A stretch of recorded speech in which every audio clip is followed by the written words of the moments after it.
So we're now going to go to Olga Radulovic. She's a biologist, radical feminist from Belgrade, Serbia. She's a member of a non-profit group called Women's Solidarity. Thank you, Joe. I would like to start this presentation with a quote by Ursula Le Guin, not just because I adore the woman, but because her quote is connected with the presentation. Ancient Greek philosophers didn't create misogyny, but they helped its institutionalization. From Protagoras, man is the measure of all things, to Aristotle, the female is a misbegotten male, a mutilated male, even a bit monstrous. Does it sound familiar? It sounds like Twitter. To St. Thomas Aquinas, who definitely cemented this idea of women as defective and misbegotten. This dualism has shaped and is shaping still the Western thought until today. Transhumanists didn't bring anything new to the table. It's always struggles with the flesh, from struggles with the flesh to sin of fleshism. And it's an interesting time to live in as a biologist and to witness technology, the hard masculine science, versus biology, the soft feminine science. Of course, this is not something new. This is not something that we didn't see before. Under every totalitarian regime, we saw the ideological capture of biology. And in recent years, we saw a lot of craziness, like editorial in Nature in 2015, where they claimed that there is sex as a spectrum. And this letter to New York Times signed by more than 2,000 scientists who claimed that there are no genetic tests that can unambiguously determine sex, which is ironic since it was a woman, Nettie Stevens, a geneticist, who discovered sex chromosomes and the XY system of sex determination.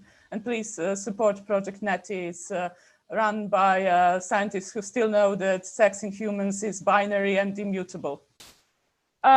Male-centric medicine is harmful for women and their bodies, from medical conditions that present differently in women to underdiagnosing or over-medicating conditions that are sex female specific.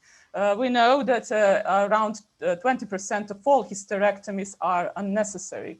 Then we have the burden of female contraception, the spectacular failure of male contraception because men complained of acne and depression, then the failure to include female bodies in car safety tests, etc., to, of course, medical scandals like thalidomide that disproportionately affect women and their children. And again, it was a woman, Dr. Frances Kelsey, who stopped thalidomide from entering US market. And of course, she was, of course, considered nitpicky and difficult at the time. The reason why I mentioned wild country is because women as a wild country need to be invaded, colonized, and exploited through modern medical practices like cell donation, surrogacy, and uterine transplantation. A couple of weeks ago, we witnessed WPATH proclaiming that uterine transplantations between females and males will be possible. Honestly, I think Third World War will happen sooner than uterine transplantations between females and males due to profound immunological incompatibility between the sexes. But that doesn't mean they won't try it, which is just gruesome. Due to fear of lawsuits after thalidomide scandal, FDA excluded all women of childbearing potential from drug trials, which led to the fact that more than 80% of all drugs that were withdrawn from the market had great adverse effects in women. But it's not just about the fear of lawsuits, it's also about this deeply ingrained cultural thing where male bodies are seen as the human norm and women are just not humans. Because even in research with animal models and cell cultures, sex-specific differences are still being overlooked. But let's go back to the basic. What is sexual reproduction? Why are we talking about it anyway? In crudest biological evolutionary terms, all organisms are merely vessels for the propagation of their genes. Populations need higher genetic diversity to survive. And the most successful way to increase genetic diversity is by sexual reproduction. Questions remain as to why exactly and how sexual reproduction emerged, but we know that it is evolutionary preserved, ancient, positively selected, universal, and it happened only once. We know this because in all organisms, eukaryotic organisms that reproduce sexually, it always follows the same pattern, meiosis, which leads to haploid gametes, and then it ends with fusion, and it's always happening in the same way, is controlled by the same genes, etc. Gametogenesis is expensive for an individual, especially oogenesis. The entire body organization is subjected to its support. That's why the only biologically sound, correct definition of sex is the body organization that supports the formation of sperm or of ova. Although gametogenesis is risky for an individual, it's beneficial on population and species levels. It enabled rapid adaptation, especially to pathogens. It accelerated evolution. It led to multicellularity, the diversity of life. All multicellular organisms reproduce sexually. If they didn't, this would be the pinnacle of evolution, but it isn't. The diversity of life is amazing, it's extraordinary due to sexual reproduction. The problem with sex, is that gender ideologues try to destabilize the reproductive role of sex or to ignore it altogether. But as we know, nothing in biology makes sense except in the light of evolution. And every deconstruction of sex inevitably leads to denial of evolution. Bear that in mind. In mammals and in humans, sex is binary and immutable. There are no human hermaphrodites. There are no humans reproducing through parthenogenesis. That's because genomic imprinting is extremely important in humans. It's literally shaped our entire genomes, although it's a relatively small amount of genes that is affected by genomic imprinting. Sex binary and vivipary birthing of young that is almost fully formed, but is gestated within the mother's body, led to complex societies, evolution of language, development of large brains in our ancestors, etc. Gender ideologues also like to use intersex state as the proof, as the gotcha moment, as the proof of sex as a spectrum. It's completely false, of course. They are intersex people or people with variations of sexual development are expected variation of sexual development because biological processes are simply not perfect.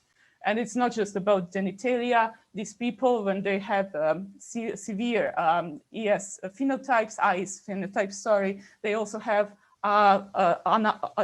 have other health issues. So it's not just about genitalia. It affects the entire body. Yeah.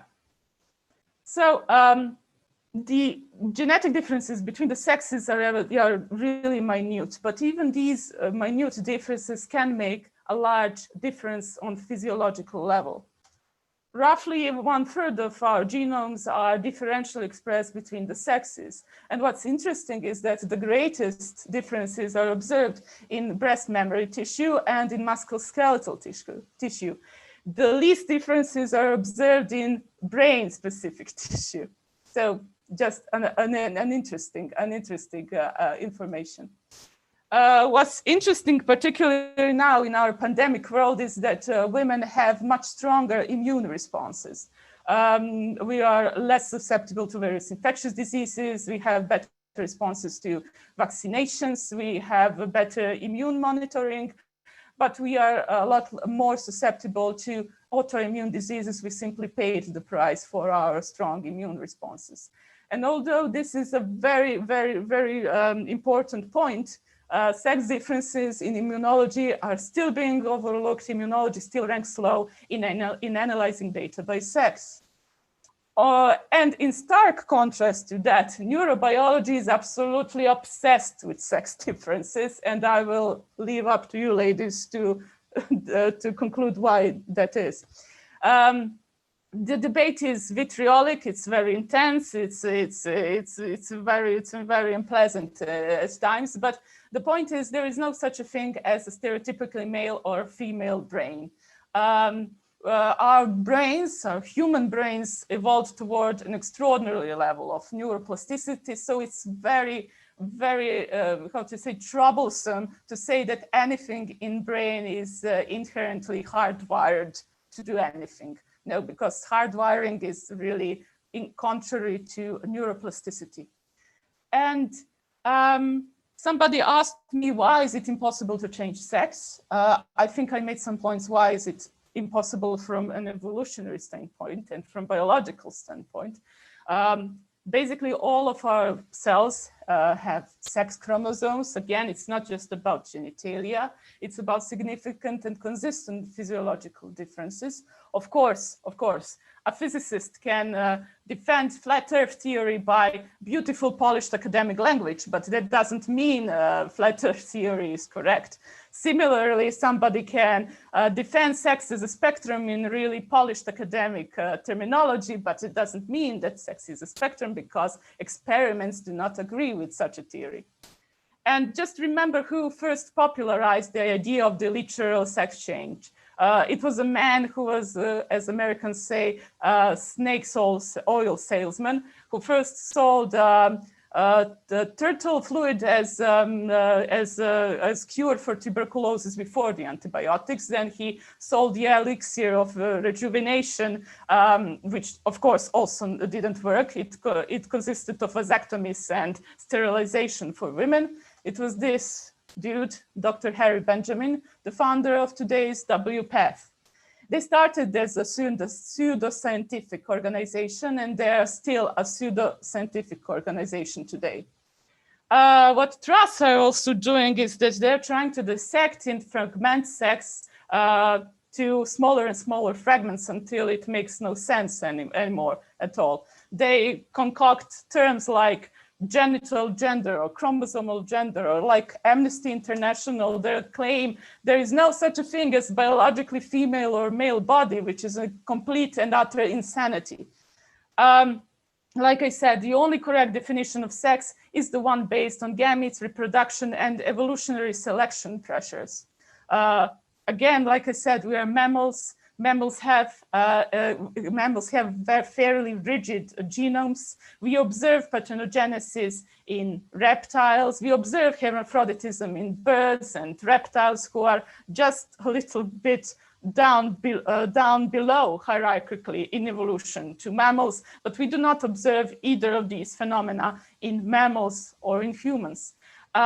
Therefore, it's really hard to imagine a way of genetic manipulation that could literally change the genes from female chromosomes to male chromosomes or vice versa without killing the organism.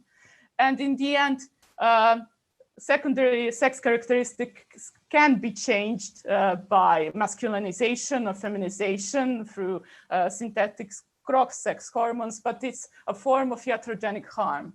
And we know that the health effects of using cross-sex hormones are severe. That's because every single cell of our bodies is coded to respond to a certain type of hormones in certain levels. If you create an artificial situation, you're practically creating a lifelong state of disease for these people. So it's impossible to change sex. And in the end, exploring biology, learning about biology is really sometimes resembles a spiritual experience, because all the eggs a woman will ever carry form in her ovaries when she is a 4-month-old fetus in the womb of her mother. This means our cellular life as an egg begins in the womb of our grandmother. So we have 3 generations of women living in a single body. We're like Russian dolls. Small one, the bigger one, and the biggest one.